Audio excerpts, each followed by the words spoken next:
How's it going, everyone? Got a ton of PlayStation 4, PlayStation 5 game announcements, reveals, and updates to go over in this video. A lot of exciting stuff. You know, we had the Nintendo Switch Direct that happened yesterday, and yes, while it was focused around Nintendo stuff, a lot of those announcements are, of course, titles that are also coming to PlayStation. I'm only going to cover about 6 games here that we got updates and news on, new reveals, all that good stuff. There's a ton more that I'll go over in a future video, but let's keep it to 6 on this one, and let's start things off with a JRPG that is getting a re-release and an updated version in Chrono Cross the Radical Dreamers Edition, and that has been announced for PS4, Xbox One, Switch, and PC. Now, this isn't a full-on, remake, a Final Fantasy VII style remake of the game or anything like that. It does have updated visuals and everything like that, and it is being priced at a palatable $19.99. Chrono Cross is an RPG that transcends time and space, unfolding across 2 interlinked parallel worlds with over 40 party members to meet.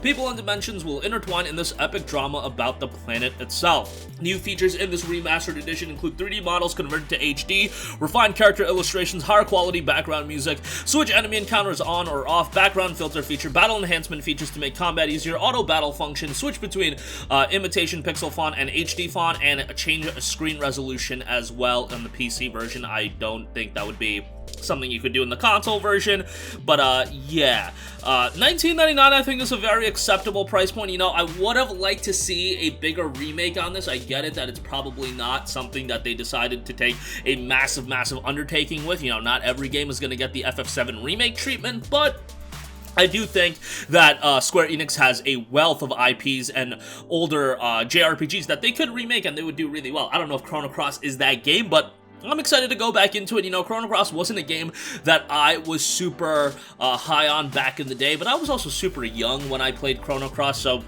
we'll see how it turns out. By the way, you can choose between playing with the original or updated graphics, and the inclusion of Radical Dreamers never before released in the West, and then, yeah, they have some, quality of life improvements that you would expect after all these years since Chrono Cross came out. I don't remember Chrono Cross's exact release date. I want to say late 90s, but 99 was the initial release date, so yeah, there you go.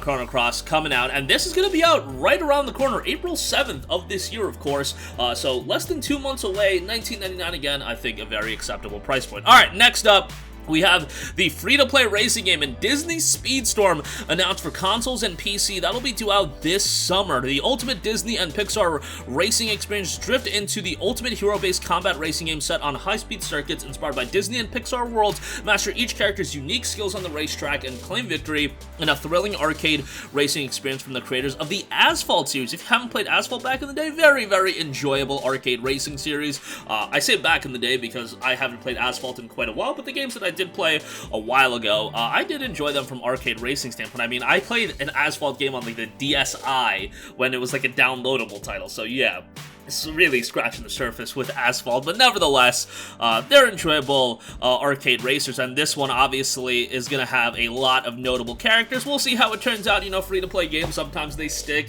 and get really popular, and sometimes they just taper off and the community dies very quickly, but we'll see how that ultimately turns out.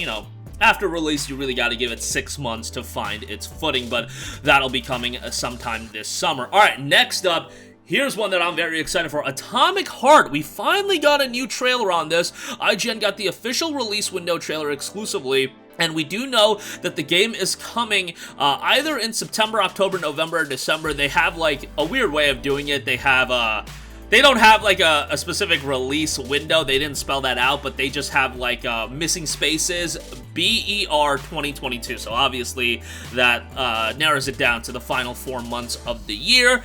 Fingers crossed. You know how I am with release windows and release dates and everything like that. Super pessimistic these days just because it seems like everything gets delayed, but we'll see how this one turns out. It will be coming to PS5, Xbox Series, PS4, Xbox One, and PC. Game's got a great look for it. I love the setting. I love some of the thematics and the presentation. Visually, it looks really good. We'll see how it runs on the various platforms, but game has some interesting gameplay mechanics by the look of it as well, and then also great particle effects, and again, the visual presentation is just excellent here, so it'll be interesting. This is, if it does drop this fall, and, fingers crossed, that's what they're going for. You know, this might be one of the standout games of the fall. I know a lot of people have compared this to, let's say, a BioShock, and hey, that's a pretty positive comparison. So again, look for this one to drop by the end of the year. All right, next up.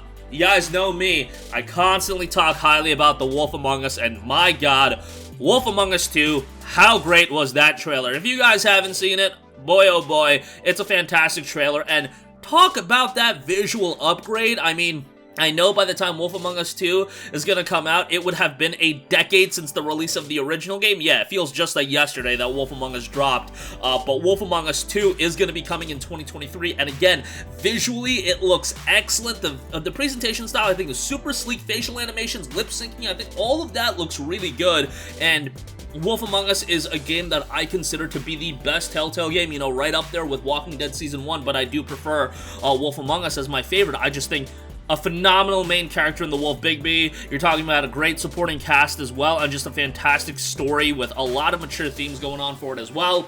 Got this trailer dropping, and it was a great trailer. On top of that, it is going to be coming in 2023, so this is a long ways away. I know, bummer on that, but hey, if you go back a couple of years, we thought this was never going to happen after everything went down with Telltale.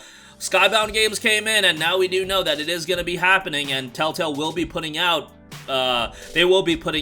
Wolf Among Us Season 2, so that is great to see. And again, visuals look super sleek. Can't wait for this one to drop in 2023. Definitely, if you're a fan of narrative games, go pick up Wolf Among Us 1. It's on sale for $3.74. Great game, easy platinum trophy like all the Telltale games, so go check that out and get excited for Wolf Among Us 2, again, dropping in 2023.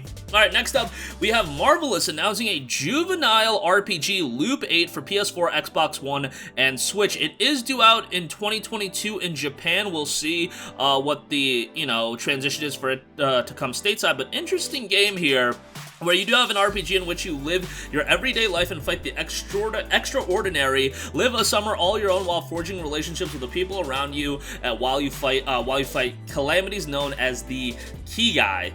Again, everyday life, you're going to live through that, and it has a pretty distinct art style as well. It'll be interesting to see if it does come stateside, so we don't know for sure on that, but wanted to give mention of that as well. And then lastly, KLONOA Fantasy Reverie series announced for PS5, Xbox Series, PS4, Xbox One, Switch, and PC. Now, KLONOA wasn't a franchise I was super into back in the day, but I know a lot of people that enjoyed KLONOA, and, as a platformer, it's a game that a lot of people dug. KLONOA is back. We're bringing back KLONOA, Door to Phantomile, and KLONOA 2, Lunatea's Veil, remastered in one collection to fans new and old. Get ready to set off an adventure and save the world. I have to say, visually, looks quite good. These are older titles, but it looks like they're doing a good job remastering it. It notes run and jump while using your wind ring to grab and throw your enemies, adjust the difficulty levels to test your skills, and you can enlist a friend in 2-player co-op if you do need help. This is scheduled for a Switch release on July 8th, and then ultimately will be coming to other platforms at a later date, but if you're into platformers, something to keep an eye on. And that's gonna do it for me. Again, a lot of game reveals, a lot of game updates. We got Chrono Cross, the Radical Dreamers Edition. We got Disney Speedstorm, a free-to-play racing game. Atomic Heart, hopefully finally coming out in the latter portion of the year. Wolf Among Us 2 coming in 2023. Loop 8, a brand new RPG coming to PS4, X1, and Switch.